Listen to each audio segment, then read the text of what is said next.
I love how Amos opens up today's readings. Amos comes in hot, calling out those who act unjustly against the poor. He's against those who destroy the land. He's against those who choose profit over people. He is, in no uncertain terms, letting those in power know that they are at fault, that they have to be held accountable, and that someone is keeping score. Never will I forget a thing they have done.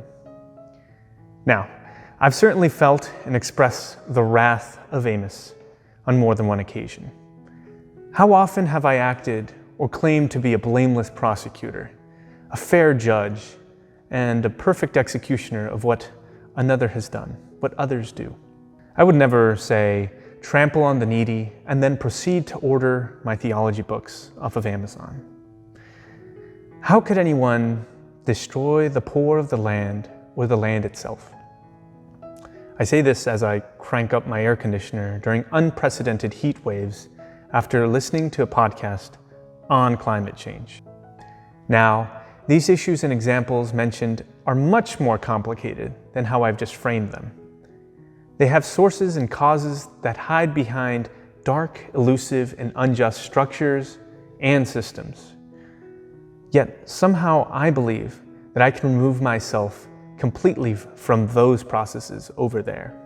I desire to justify my goodness with phrases like, well, at least I'm not that bad, or it's not as bad as. The truth is that I am, more often than not, like the steward in Jesus' parable.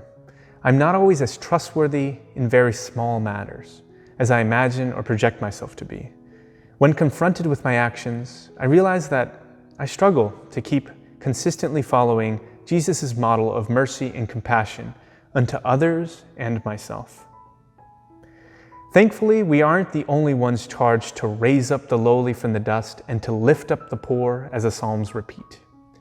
Paul reminds us that it is Jesus who, as mediator between God and humanity, that he is intimately aware of our desire to be good, while also recognizing our weaknesses, shortcomings, and contradictions.